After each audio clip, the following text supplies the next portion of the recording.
Hey guys, today I want to talk to you guys about moving forward. So we've all had those moments in our lives where we're going along with our life, we're believing something, we're heading a certain direction, and then something bad happens. It seems like something kind of comes out of nowhere and just takes our legs right out from under us. We get hurt, somebody leaves, someone betrays us, something falls apart, something falls through, we lose the job, something happens, we put ourselves out there and it doesn't work. Instead of finding what we think we're gonna find, we get hurt, and sometimes we get hurt bad. What do we do with that? How do we move forward from that moment? Because we're left with a choice. When we're not flat on our back, when it hurts, we're left with a choice. Do we stay down? Do we let that thing make us withdraw? Do we let that thing truly wound us where we just always walk away limping because of this thing? Because whenever we suffer, it changes us, doesn't it? We either become attached to that thing, that suffering either consumes us and becomes a part of us, or if we have the strength to, we enter into that suffering and we come out stronger. How do we do that? In Isaiah, he's speaking to the people of Israel, and he's speaking from God. This is God's words to his people. And what he says is, forget the former things. Do not dwell on the past. See, I'm doing a new thing.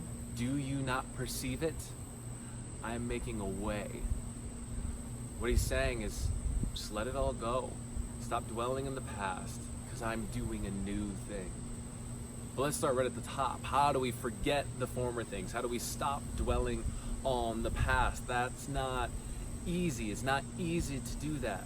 Well, one of the first things we have to do in order to forget the past, stop dwelling on the past, is we need to accept the past. I think a lot of times we get stuck in the past and we keep dwelling on the past because we're stuck in this moment of, well, what if I did this differently? What if they didn't do this? What if I went back and I said this? What if I didn't respond this way? What if they did respond this way? What if? You know, we keep dwelling on these moments, trying to rationalize it, trying to fix it, not accepting what happened.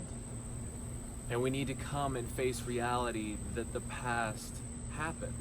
Something bad happened. There was nothing we can do to change that. It happened. And then when we fully accept that it happened, then we can stop dwelling on it. Then we can let it all go. We have to come to the point of, there's nothing I can do about the past. It happened. It hurt. And we can learn from it what we need to learn from it. Leave the rest behind and let it go.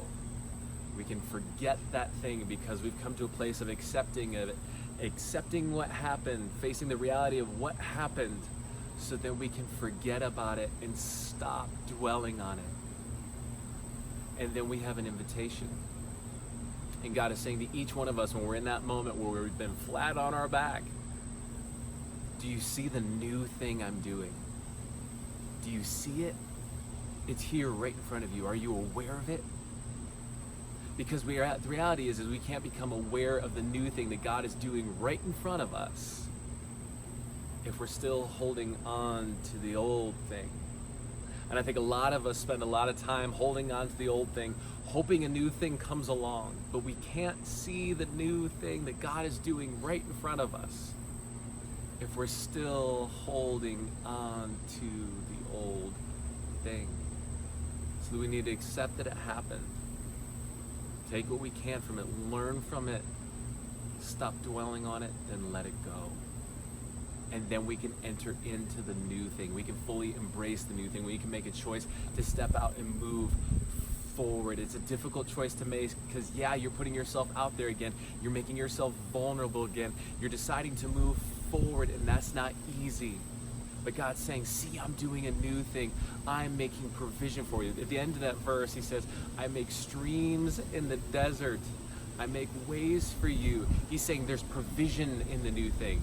There's ways to prosper you in the new thing. I've got something for you in the new thing, and it's great. Do you see it? Do you trust it? Do you trust that I'm good enough to let go of the past and move forward into something better for you, something more prosperous for you.